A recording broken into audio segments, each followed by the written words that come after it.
అందరికీ నమస్కారం. ప్రీతమ పార్ట్ స్టోరీ 9. అమ్మా అని గట్టిగా అరిచి రేవతి ఎందుకే అంత గట్టిగా అరిచావు? కోపంగా అడిగింది రేవతి. నేను మీతోనే వస్తాను, అరగంట ఆగు, ధరణి తలవైపు చూస్తూ గట్టిగా చెప్పింది. మాకు అక్కడ కాస్త పని ఉంది. ఇవాళ నుంచి ఎల్లుండి వరకే పూజలు చేయిస్తుంది మీ అత్తయ్య. గొడవ చేయకుండా బావతో వచ్చాయి అని వెళ్ళిపోతూ ఆగి హాఫ్ సారీ పెట్టాను, అది కట్టుకో, రాకపోతే పనమ్మాయి సహాయం తీసుకో, నేను ఆల్రెడీ చెప్పానని మరొక మాటకి తావివ్వకుండా ధరణి పిలుస్తూనే ఉంటేనే వెళ్ళిపోయింది రేవతి. ఎక్కలేని కోపం వచ్చేసింది తల్లి మీద ధరణికి. ధరణి ఉసురుముంటూ ఫ్రెష్ అయ్యి వచ్చింది. హాఫ్ సారీ కట్టుకుంది. అప్రయత్నంగా ఆమె నడుపు మీద చూసుకుని ఉలిక్కిపడింది ధరణి. ఎర్రగా అంచుపడింది. ఒక్కసారిగా ఆమె శరీరం జల్లుమన్న భావన గబుక్కన కనిపించకుండా ఓని సరిచేసుకునింది ధరణి. ఒక్కసారి తనను తాను చూసుకునింది అద్దంలో ధరణి బయటకు వచ్చింది. గగన్ ఇంకా గదిలో నుండి బయటికి రాలేదు. వెళ్ళకముందే తన్ని వెళ్ళిపోవాలని గబగబా మెట్ల వైపు వచ్చింది. అప్పటికే అతను హాల్లో సోఫాలో కాలి మీద కాలు వేసుకొని ఏదో మ్యాగజైన్ చూస్తున్నాడు. పట్టీల చప్పుడు వినిపిస్తుంటే తలెత్తి చూశాడు ధరణి వైపు గగన్. ముదురు ఆకుపచ్చ, ముదురు ఎరుపు కాంబినేషన్లో ఉన్న ఆ బట్టల్లో అంచు ఆమె ఆకుల మధ్యలో ఉన్న ముద్దబందారంలా ఉంది. అలాగే పరుగులాంటి నడకతో కిచెన్లోకి వెళ్ళి బాగా ఆకలి వేయడంతో టిఫిన్ పెట్టుకుని డైనింగ్ టేబుల్ మీద కూర్చుంది ధరణి. ఏదో కాస్త తిని గబగబా వాటర్ తాగేసి చేతిలో ఉన్న ఫోన్ తీసుకొని తల్లికి కాల్ చేసింది. అమ్మా, డ్రైవర్ బయట ఉన్నాడు, నేను వచ్చేస్తాను అని కాల్ కట్ చేసి రిలాక్స్ అవుతున్న ధరణికి 2 చేతుల గడ్డం కింద పెట్టుకొని కాస్త ముందు కూర్చొని తననే గగన్ కనిపించాడు. అతన్ని చూసి ఆమె అడుగులు, ఆమె నోరు నిశ్చల స్థితిలోకి వెళ్ళిపోయాయి. ఆమె చూస్తుండగానే పైకి లేచి ఆమె వైపు ఒక లుక్ ఇచ్చాడు గగన్. టైం లేదు, పద అంటూ చేతుకున్న వాచ్ని చూపిస్తూ ఆమెను చూశాడు.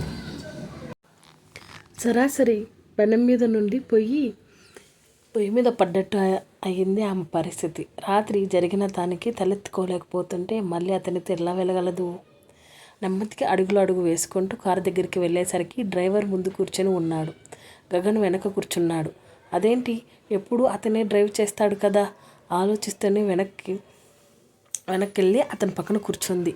విండోకి అతుక్కుపోయి ఇద్దరి మధ్య తన బుజ్జి హ్యాండ్ బ్యాగ్ పెట్టి బయటికి చూడసాగింది ధరణి. ఆమె పరిమళాలు ఆమెకే తెలియకుండానే అతన్ని చుట్టేశాయి. తలస్నానం చేసి నైట్ డ్రెస్లోనే బయటికి వచ్చింది వేద. ఫోన్లో టైం చెక్ చేసి, హర్ష, నేను ఇవాళ త్వరగా వెళ్ళాలి, ప్రాక్టీస్కి వెళ్తున్నావా లేదా అని అడుగుతూ సోఫాలో కూర్చొని ఏదో ఆలోచిస్తున్న అతన్ని మాట్లాడింది. ఆమె వైపు తల తిప్పి చూశాడు హర్ష. హెయిర్ డ్రైయర్ పెట్టుకొని జుట్టు ఆరబెట్టుకుంది వేద.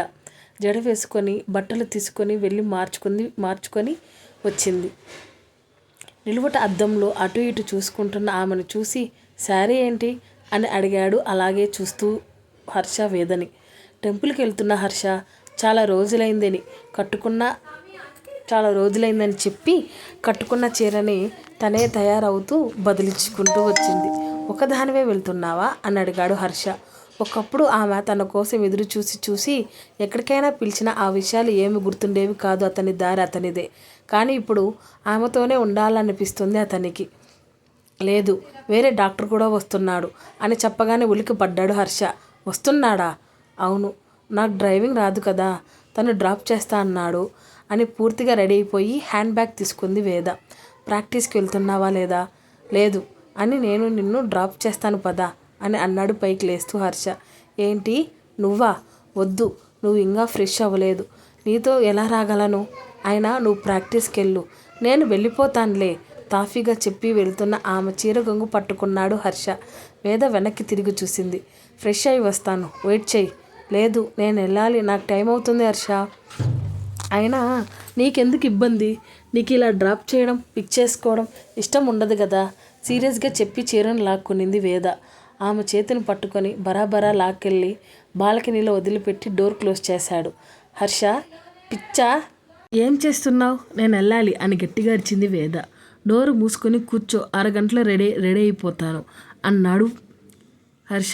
ఇదేమి 4 అంతస్తులు లేదు, బాల్కనీలో నుంచి దిగిపోతాను. వేద అనగానే బాల్కనీ డోర్ ఓపెన్ చేసుకొని ఆమె మీదికి వెళ్ళిపోయాడు హర్ష. మాట వినడం నేర్చుకో, అర్థమైందా వేద? అతను అంత దగ్గరగా ఉండడంతో ఉలిక్కిపడింది వేద. వినడం నేర్చుకో హర్ష, నాకి టైం అవుతుంది. ఆమె నెమ్మదిగా పెదవులు కదిపింది.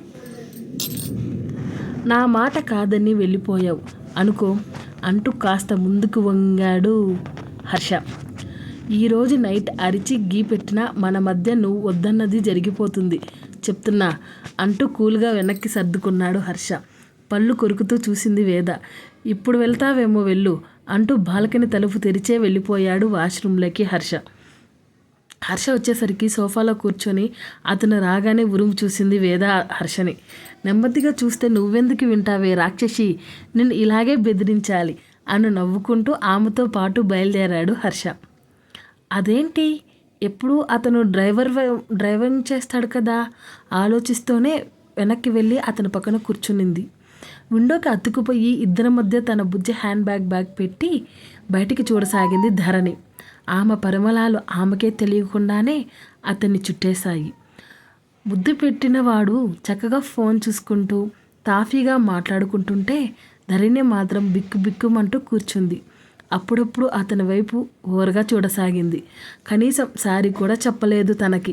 ముద్దు పెట్టడం తప్ప కాదా? ఈయన గారి మనసులో ఏ ఫీలింగ్ లేనప్పుడు ఎందుకు పెట్టాలి? ధరణి మూతి ముడుచుకొని అలాగే కూర్చుంది. అతని నుండి సారీ ఎక్స్పెక్ట్ చేసినా అది రాదు, అది వేదకి తెలుసు. గుడికి వెళ్ళే వరకు అలాగే దూరంగానే కూర్చుంది ధరణి. ఆ రోజు నుంచి సరిగ్గా 3వ రోజు గగన్ పుట్టినరోజు. అప్పటి వరకు పూజలు హోమాలు చేపిస్తుంది మాలవిక. నా కోసం 1 గంట కూర్చో, మాలవిక కొడుకుని బ్రతిమాలుతుంటే స్తంభానికి ఆనుకుని చిన్నగా నవ్వుకుంటూ అతని వైపు చూసింది. మామ్, ఇవన్నీ నా వల్ల కాదు మామ్, అసహనంగా చెప్పాడు గగన్. ధరణి మాత్రం స్తంభం చాటు నుంచి తొంగి చూస్తూ, తాగి తిరగడానికైతే టైం ఉంటుంది, అలా అడుగు అత్తయ్య అనుకునింది తన మనసులో. ఒప్పుకోవచ్చు కదా కన్నా, మీ అమ్మ నీ కోసం ఉపవాసాలు ఉంటే నువ్వు మాత్రం ఏమి చెయ్యలేవా? రేవతి మాటలకి తల్లి వైపు సీరియస్గా చూశాడు. మామ్, ఏమిటిది? మీ అత్తయ్య మాటలు పట్టించుకోవద్దులే, నా కోసం ప్లీజ్ అంటుంటే తినకన్నా ఉంటే మాత్రం ఊరుకోను సీరియస్గా చెప్పి తండ్రి పిలుస్తుంటే అటువైపు వెళ్ళాడు గగన్. గగన్ వెళ్ళిపోగానే అక్కడికి వచ్చింది ధరణి. ఇద్దరూ ధరణి వైపు చూసి తృప్తిగా నవ్వారు. అంత ముద్దుగా ఉంది మరి ధరణి. కాసేపటి తర్వాత వస్తున్న గగన్ వైపు చూపించింది మాలవిక. ధరణి కూడా అటువైపే చూసింది. పట్టుపంచ కట్టుకొని భుజాల మీద నుంచి ముందుకి ఉత్తరీయం వేసుకొని ప్రకాష్తో మాట్లాడుకుంటూ నడుచుకుంటూ వస్తుంటే అతని వైపే కళ్ళప్పగిచ్చేసింది ధరణి. అతని మెడలో చైన్ ఉంది. దాన్ని పరీక్షగా చూసింది ధరణి. కానీ తన కళ్ళు పెద్దవయ్యాయి. ఎప్పుడు అతని చొక్కా చాటున దాక్కొని ఆ పసిడి వస్తువు ఈరోజు గర్వంగా అతని గుండెల మీద వేలాడుతోంది. అతని దగ్గరికి రాగానే చప్పున మాలవిక వెనక్కి వెళ్ళిపోయింది. వద్దన్న ఆమె పెదవుల మీద నవ్వు ఆగట్లేదు. అది ఖచ్చితంగా పట్టలేని ఆనందంతో వచ్చినదే. మాలవిక ప్రకాష్ హోమం ముందు కూర్చుంటే పక్కనే కూర్చున్నాడు గగన్. తల్లి కోసం ఏమైనా చేస్తాడు. వాళ్ళకి వెనుకగా కూర్చొని అతన్నే చూస్తోంది ధరణి. అదంతా పూర్తయిపోయేసరికి మధ్యాహ్నం 2 గంటలు అయిపోయింది. ధరణికైతే కళ్ళు తిరిగిపోతున్నాయి ఆకలితో. ఎప్పుడు ఉండగలదు కానీ పొద్దున కూడా సరిగ్గా తినక ఆమె వల్ల కావడం లేదు. ధరణి, అవన్నీ పంతులు గారికి ఇచ్చేయి మాలవిక చెప్పడంతో తల ఊపి పైకి లేచింది. హఠాత్తుగా లేవడంతో ఒకసారిగా కళ్ళకంతా నలుపు రంగు అద్దుకున్నట్లు అనిపించింది. 2 క్షణాలు కళ్ళు మూసుకొని తిరగడంతో కాస్త సర్దుమనింది. ఎక్కడికి నీ కొలీగ్? అతనితో ఎవరు చూడాలని విరగ్గొట్టాలని అనిపిస్తుంది హర్షకి. రమ్మంటావా తనని కూడా? అమాయకంగా అడుగుతున్న వేదని చూస్తుంటే మండిపోయింది హర్షకి. నేను డ్రాప్ చేస్తా అన్నాను కదా, వాడెందుకు గయ్యమన్నాడు వేద మీద హర్ష. అది కాదు హర్ష, తనకి టెంపుల్ చూడాలందంట, ఒక్కడికి వెళ్ళబుద్ధి కాలేదు, నాతో వస్తావా అన్నాడు. ఇక నువ్వు వాడి గురించి ఆపుతావా? వాడేమన్నా పిల్లాడా ఒకడు వెళ్ళకుండా ఉండడానికి? నోరు మూసుకొని కూర్చో, డ్రైవ్ చేస్తూనే అన్నాడు హర్ష. ఎందుకంత కోపం నీకు హర్ష? అయినా వాడు వీడు ఏంటి? డాక్టర్ తను, గివ్ రెస్పెక్ట్. చా నాకు తెలీదులే అని కొక్కరించి డ్రైవింగ్ మీద దృష్టి పెట్టాడు హర్ష. రద్దీగా ఉన్న గుడిని చూసి హర్షకి విసుగొచ్చింది. ఆమె చేతిని గట్టిగా పట్టుకొని, ఇంకేం గుడి దొరకలేదా నీకు అని విసుక్కున్నాడు హర్ష. దేవుడి దగ్గరికి వచ్చినప్పుడైనా ప్రశాంతంగా ఉండు హర్ష. నాకేం తెలుసు ఇంతమంది ఉంటారని, నా ఫ్రెండ్ చెప్పాడు బాగుంటుందని అంటున్నా ఆమెని కోపంగా చూశాడు హర్ష. ఇంకొకసారి వాడి పేరు ఎత్తావంటే ఇక్కడి నుండి తోసేస్తా, ఎత్తుగా ఉన్న ఆ ప్రదేశం నుంచి కిందికి చూపిస్తూ అన్నాడు హర్ష. మెంటల్ వెధవ, పైకి అనలేదు వేద. విఘ్నేశ్వరుడు దర్శనం చేసుకుని బయట వచ్చేసరికి గంట పట్టింది ఇద్దరికి. హర్షకి ఊపిరి అన్నట్టు అనిపించింది ఆ జనంలో. వేదకి మాత్రం తృప్తిగా ఉంది. ఆమె వాళ్ళలో ఎక్కడ ఇబ్బంది పడుతుందేమోనని ఆమె చుట్టూ చేతులు వేసి జాగ్రత్తగా తీసుకొచ్చాడు హర్ష. అతను రావడం మంచిదయ్యింది అతని ఫీలింగ్. తిరిగి కారులో బయలుదేరారు ఇద్దరు. వేదకి హర్షకి చూస్తే అయ్యో అనిపించింది. అతని ముఖం చిరు చెమ్మటలు పట్టి ఎర్రగా కమిలిపోయింది. హర్ష అంటూ ఆమె వైపు ఒక్కసారి చూసి రోడ్డు వైపు చూశాడు. థ్యాంక్స్. ఎందుకు? చిరాగ్గా చూశాడు. డ్రాప్ చేసి మళ్ళీ హాస్పిటల్కి తీసుకెళ్తున్నావు కదా అందుకు అని క్లారిటీ ఇచ్చింది వేద. కొట్టించుకోకుండా కూర్చో విసుక్కున్నాడు హర్ష. అరే ఇప్పుడు నేనేమన్నాను? నేను నీ మొగుణ్ణి. అతను పళ్ళు నూరాడు. ఓహో ఇది కూడా నీకు గుర్తుందా? థ్యాంక్స్ గుర్తు పెట్టుకున్నందుకు అని వెటకారంగా నింది వేద. కోపం తెప్పించుక వేద, నాకు అదే పనిక. గాడ్, నీతో మాట్లాడడం కన్నా నోరు మూసుకొని కూర్చోవడం బెటర్. వెరీ గుడ్ డెసిజన్ ఆమె అంటుండగానే సడన్గా కారు బ్రేక్ వేశాడు. కొంచెం బెదిరించింది వేద.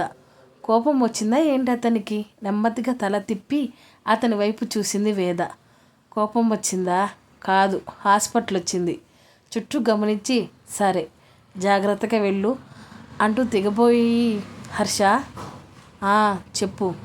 సాయంత్రం పిక్ చేసుకోవడానికి వస్తావా? ఎప్పుడు రమ్మంటావు? 6కి రావా? సరే అన్నాడు ముఖాన్ని గంటు పెట్టుకొని. టక్కున అతని బుగ్గు మీద ముద్దు పెట్టి తుర్రుమంది వేద. అతని తల్ల తిప్పి చూసేసరికి ఆమె కారు దిగి వెళ్ళిపోయింది వేద. అతని బుగ్గ తడుముకొని కొన్ని క్షణాల పాటు షాక్ మోడ్లోకి వెళ్ళిపోయాడు హర్ష. ఆశ్చర్యం నుంచి బిగుసుకున్న అతని పెదవులు విచ్చుకున్నాయి. తను అత్తయ్య ఏమి తెమ్మన్నదో కూడా సరిగ్గా వినిపించుకోలేదు ధరణికి. అక్కడున్న ధాన్యాలు, పసుపు, కుంకుమలు పట్టుకొచ్చి గగన్ పంతులు గారికి మధ్యలో పెట్టింది. అందరూ పైకి లేచారు. ధరణి కాస్త పక్కకొచ్చింది. అదోలా అనిపించింది తనకి. రాత్రి కూడా ఏంటో తినకుండా పడుకునింది, ఆకలి లేదని. అదంతా ఇప్పుడు ఎఫెక్ట్ చూపిస్తోంది ధరణికి. స్తంభాన్ని పట్టుకొని దానికే నిలబడిపోయింది ధరణి. ప్రకాష్, మాలవిక బంతుల కారుతో ఏదో మాట్లాడుతున్నారు. రేవతి ఆ పక్కనే ఉంది. ఆమె అన్నదానానికి కావలసిన వాటి గురించి అడుగుతుందేమో అనుకునింది ధరణి. తన పక్కన నుంచి ఎవరో వెళ్తున్నట్టు అనిపించడంతో టక్కున చేతిని పట్టుకొని, అమ్మా కళ్ళు తిరుగుతున్నాయి, ఇంటికెళ్దామా? ధరణి స్వరం చాలా లోతుగా వచ్చింది. ఆ బలమైన చెయ్యి పడబోతున్నా ఆమె భుజాల్ని గట్టిగా పట్టుకొని ధరణి. గగన్ స్వరం వినిపిస్తోంది అతనికి. కలువ కణాలతో అతన్ని చూసి అమ్మని పిలవాలి అని అడుగుతూనే కిందికి జారిపోతుంటే ఆమెని బలంగా పట్టుకొని తన వైపుకి లాక్కున్నాడు గగన్. మామ్, అతని పిలిచిన పిలుపు కాదు అరుపుకి మాలవిక, రేవతి, ప్రకాష్ పరుగునొచ్చారు. గగన్ హృదయం మీదికి వాలిపోయి కళ్ళు మూసుకొని కనిపించింది ధరణి. ఏమైంది కన్నా దానికి? మాలవిక అర్ధదా పడింది. కళ్ళు తిరుగుతున్నాయంది. అతడు చెప్పి ఏదైనా పెట్టండి అన్నాడు గగన్. ఇలా తీసుకురా. మాలవిక ఆ పక్కన కాస్త దూరంలో ఉన్న చిన్న మండపం వైపు చూపించింది. భక్తులు కూర్చోవడానికి అనువుగా ఉంది అది. గగన్ ఆమె చుట్టూ చేతులు వేసి అక్కడికి తీసుకొచ్చాడు. రేవతి ధరణిని తన మీదికి వాల్చుకొని పట్టుకుంది. వాళ్ళెంత కంగారు పడుతున్నారో వాళ్ళ ముఖంలోనే తెలుస్తుంది ధరణికి. ఆరోగ్యంగా ఉన్న ఈ పిల్ల సడన్గా లేవకపోవడంతో భయం వేసింది వాళ్ళకి. ప్రకాష్ భోజనం తీసుకొచ్చాడు. కొబ్బరి నీళ్ళు, మంచినీళ్ళు తీసుకొచ్చింది మాలవిక. చేతి నిండా నీళ్లు పోసి ధరణి ముఖం మీద కొట్టాడు గగన్. మాలవిక వారించి లోపలే ఆమె ముఖమంతా తడిచిపోయింది. ఉలిక్కిపడి కళ్ళు తెరిచింది ధరణి. ఆమె గొంతు తడారిపోతోంది. కొబ్బరి నీళ్లు పట్టించింది వాళ్ళ అత్తయ్య. తల పట్టుకొని సరిగ్గా కూర్చుంది ధరణి. ఆమె కళ్ళు మూసుకుపోవడంతో అలాగే మళ్ళీ నీళ్లు కొట్టడంతో కోపం లాంటిది ఏదో వచ్చింది ధరణికి. మూతి బిగించి తలెత్తి చూసింది గగన్ని.